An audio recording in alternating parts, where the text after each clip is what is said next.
আজ আলোচনা করব ধনু রাশি নিয়ে। জন্ম সময়ে যদি কারো রবি, চন্দ্র বা লগ্ন ধনুতে অবস্থান করে তাহলে আজকের এই আলোচনা আপনার জন্য। ধনু রাশির জানুয়ারি মাসের রাশিফল কি হতে পারে সে বিষয়ে বলবো। এই চ্যানেল থেকে প্রথম ধনু রাশির রাশিফল দেওয়া হচ্ছে। আপনাদের যদি ভালো লাগে আপনারা অবশ্যই কমেন্ট করবেন এবং পরবর্তীতে আপনারা রাশিফল চাচ্ছেন কিনা অবশ্যই কমেন্ট করে জানাবেন, কারণ সব রাশির রাশিফল দেওয়া সম্ভব হয় না। যে যে জাতক জাতিকারা অধিক কমেন্ট করেন বা ভিউ বেশি হয়, কমেন্ট বেশি হয়, লাইক বেশি হয়, আমি সাধারণত তাদের রাশিফলটাই দিয়ে থাকি। তো ধনু রাশিটাও শুরু করলাম এই জানুয়ারি থেকে। আপনাদের রাজযোগকারী গ্রহ হচ্ছে বুধ এবং বৃহস্পতি। দেখে নেব বুধ বৃহস্পতির কি অবস্থান পুরো জানুয়ারি মাস জুড়ে। বুধ আপনার লগ্নে থাকছে বা রাশিতে থাকছে এবং মাসের শেষের দিকে আপনার সম্পদের ঘরে চলে যাচ্ছে। বুধ যেহেতু আপনার রাজযোগকারী গ্রহ, সুতরাং খুবই ভালো, বুধের অবস্থান ভালো আছে। অন্যদিকে বৃহস্পতির কি অবস্থা? বৃহস্পতি সংগ্রাম, সংঘর্ষ, রোগ ব্যাধি, ফাড়া, ঋণ এই ঘরে অবস্থান করার কারণে আপনি পুরো মাস জুড়ে ঋণ শোধের দিকে মন দিতে পারেন, মানুষের জন্য ব্যয় করতে পারেন। রোগ ব্যাধির কারণে আপনার অর্থ ব্যয় হতে পারে, মানুষের জন্য আপনার অর্থ ব্যয় হতে পারে, অর্থাৎ দান করতে পারেন, ধর্মকার্যে দান করতে পারেন। এরকম নানা কাজে আপনার অর্থ ব্যয় হবে। অন্যদের জন্য আপনি সংগ্রাম সংঘর্ষ করবেন, অন্যের জন্য কাজ করবেন। আপনার যেহেতু দশম ঘরে কেতু বসে আছে, সুতরাং আপনি মানুষের জন্য কাজ অবশ্যই করবেন। এবং এমনও হতে পারে যে আপনি নিজের কর্মক্ষেত্রে অন্যের কল্যাণ হয় এমন কোনো কাজ খুঁজে পেলেন এবং সেই সংক্রান্ত কাজ করে অন্যের উপকার করার চেষ্টা করছেন। আপনার তৃতীয় ঘরে, প্রচেষ্টার ঘরে শনি থাকার কারণে আপনার প্রচেষ্টা বল অনেক বেশি থাকবে এই সময়ে। পুরো মাস জুড়ে আপনি মানুষের কল্যাণ করার জন্য সর্বোচ্চ সংগ্রাম সংঘর্ষ করবেন। আপনার বুদ্ধি বলের যে প্রয়োগ এই সময়ে দেখতে পাচ্ছি পঞ্চমপতি অষ্টমে। আপনার যে বুদ্ধিবল, সেই বুদ্ধিবলটা ঠিকমতো কাজ করবে না, না করার কারণে আপনার এত সংগ্রাম সংঘর্ষ করার প্রয়োজন হয় না। তবুও আপনার এই সময়টা কঠিন, অন্যান্য সময়ের তুলনায় এই সময়টা আপনার জন্য কঠিন। মঙ্গল যতদিন নিঃস্ব থাকবে ততদিন ধনুর কিন্তু সুসময় চলবে না, এটা মনে রাখতে হবে। মঙ্গল 21 তারিখ থেকে মিথুনে চলে যাচ্ছে, তো সেই হিসাবে ধনুর সময়টা একটু হলেও ভালো হবে। 21 তারিখ থেকে ধনুর সময় কিন্তু ভালো। আর এদিকে মাসের 17 তারিখ পর্যন্ত চন্দ্রের কারণে আপনাদের সময়টা ভালো থাকবে না। চন্দ্রের কারণে কেন ভালো থাকবে না? এর কারণ হলো এই চন্দ্র হচ্ছে আপনার অষ্টমপতি। অষ্টমপতি কখনো ভালো ফল দিতে চায় না। তো সেই কারণে চন্দ্র অষ্টমপতি হওয়ার কারণে, চন্দ্র তো প্রতিটা ঘরে আড়াই দিন করে থাকে, এই জন্য 17 তারিখ পর্যন্ত আমি দেখলাম যে খুব একটা ভালো রেজাল্ট দিতে পারবে না। অন্য গ্রহরা ভালো ফল দিতে চাইলেও চন্দ্রের প্রভাবে পারবে না। এই জন্য আপনাদের 17 তারিখ পর্যন্ত আমি সময়টা অতটা ভালো বলতে পারছি না। আমি আশা করব এই সময় আপনারা একটু সাবধানে কাজ করবেন। মঙ্গল যখন 20 তারিখের পরে মিথুনে চলে যাবে তখন আপনাদের সময়টা ভালো হয়ে যাবে।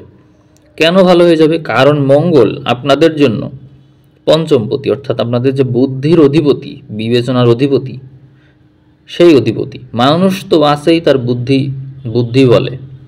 বুদ্ধি যদি মানুষের অচল হয়ে যায় বা বুদ্ধি ঠিকমতো কাজ না করে তাহলে তার প্রতিটা সিদ্ধান্ত ভুল হয় এবং সে বিপদে পড়ে।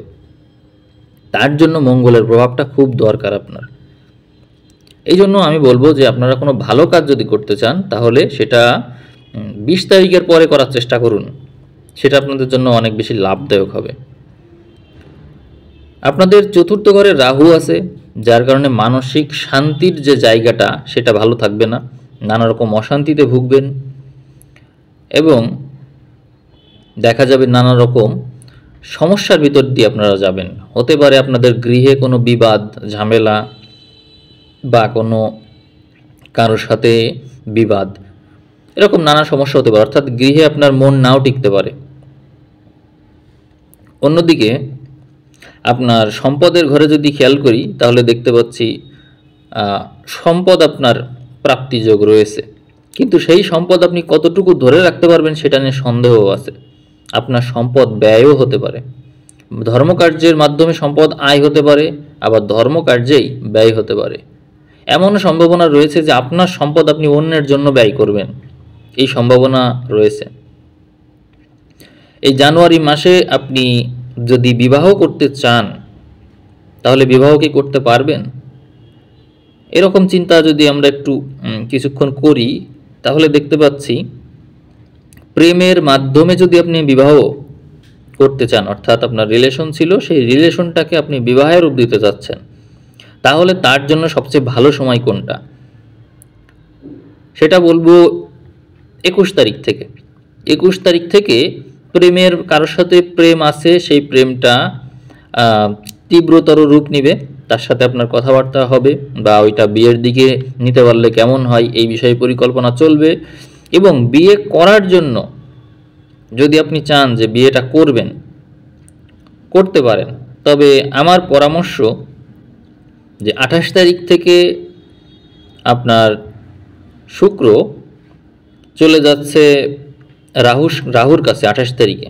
তো সেই ক্ষেত্রে রাহু শুক্র একত্র হইলে আপনার ভিতরে বিয়ের জন্য যে তাড়না সেটা কিন্তু সৃষ্টি হতে পারে, সম্ভাবনা আছে। কিন্তু প্রেমটা আমার মতে চালিয়ে যাওয়া ভালো। সামনে যখন বৃহস্পতি মিথুনে আসবে তখন বিয়েটা করতে পারলে ভালো হয়, কারণ এই সময়ে রাহুর সাথে শুক্র যুক্ত থাকা এটা মানুষের ভিতরে যৌন উত্তেজনা বেশি সৃষ্টি করবে, এটা ঠিক আছে, কিন্তু বিয়ের জন্য এখনও পারফেক্ট টাইম উপস্থিত হয়নি, এটাই আমি মনে করছি। এই জন্য আপনাদের একটু অপেক্ষা করা ভালো, একটু অপেক্ষা করলে তার ক্ষতি নেই। গ্রহ নক্ষত্রের পজিশনটা একটু চেঞ্জ হোক। আবার আপনারা যদি চান যে না বিয়ে করতেই হবে, খুব দরকার, বিয়েটা করে ফেলা খুব দরকার, তাহলে আমার পরামর্শ থাকবে আপনারা 21 তারিখের পর থেকেই বিয়ের জন্য প্রস্তুতি নিতে পারেন বা বিয়ে করতে পারেন। 21 তারিখের পর থেকে মঙ্গল নিঃস্ত থাকছে না, কারণ মঙ্গলটাকে ভালো একটা অবস্থানে রাখা খুব দরকার, না হলে সেটা সমস্যা হয়ে দাঁড়ায়, এটাই বলবো। তখন মঙ্গল নিঃস্বও থাকছে না, রাহুর দৃষ্টিও পাচ্ছে না, এটা খুব দরকার। এখন আপনাদের কর্মক্ষেত্রটা যদি একটু বলি, যে কর্মক্ষেত্রে আপনারা কি ধরনের কর্ম নিয়ে ব্যস্ত থাকবেন। আপনারা সাধারণত এই সময় ধর্মকার্য হয় বা গবেষণামূলক কাজ বা রিসার্চ বেসড কাজ, এই ধরনের কাজ নিয়ে আপনারা ব্যস্ত থাকবেন এবং এই কাজেই উন্নতি করবেন। আপনারা যারা গবেষণায় আছেন বা রিসার্চ করেন বা কোনো একটা নির্দিষ্ট কাজ, রিসার্চ বলতে যে উচ্চ মার্গীয় অনেক কাজ হতে হবে এরকম না, কোনো একটা কাজ, যে কোনো কাজ, ধরেন আপনি ইলেকট্রনিক্সের কাজ করেন অথবা আপনি পড়াশুনো করেন, যাই করেন সেই কাজটা নিয়ে লেগে থাকা, টোটালি ওই কাজেই নিমগ্ন হয়ে যাওয়া, এরকম যে ব্যক্তিগুলো আছেন তারা এই সময় খুব ভালো করবে। সময় হয়তো অতটা ভালো না, কিন্তু যিনি এক কাজে নিমগ্ন থাকতে জানেন তার এই সময় কোনো সমস্যা নেই, তিনি অবশ্যই ভালো করবেন। ধনুর জন্য জীবন সবসময় উঠানামার ভিতর দিয়ে যেতে হয়, ধনুর জীবন। কারণ কি, ধনুর অষ্টমপতি চন্দ্র, এই চন্দ্রর আনাগোনা বিভিন্ন সময়ে বিভিন্ন রকমের ক্ষয়ক্ষতি করতে পারে হঠাৎ, এটাই ধনুর জন্য একটা সমস্যা। কারণ চন্দ্র অতি দ্রুত ঘোরে, অতি দ্রুত চেঞ্জ হয়, জায়গা পরিবর্তন করে, এবং অষ্টমপতির থেকে তো আর বেশি ক্ষয়ক্ষতি করতে পারে না কেউ, এই জন্য অষ্টমপতি যেখান দিয়ে যায় সেইখানে বেশি ক্ষয়ক্ষতি করে যায়।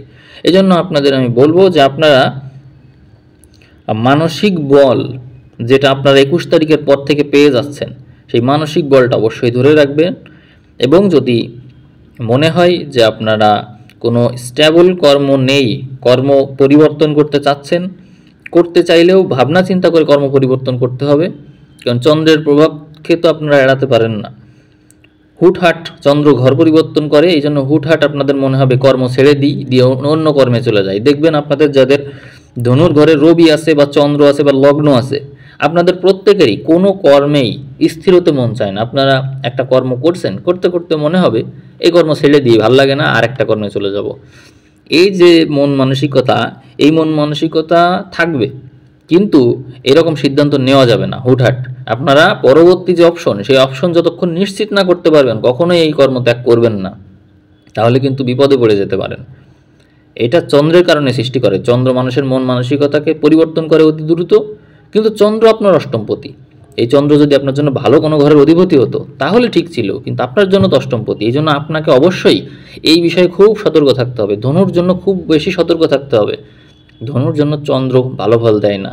এই জন্য মানসিকতায় স্ট্যাবিলিটি রাখতে হবে। মানসিকতায় পরিবর্তন আসতে পারে, মনে অনেক কিছুই আসতে পারে, কিন্তু তা শোনা যাবে না।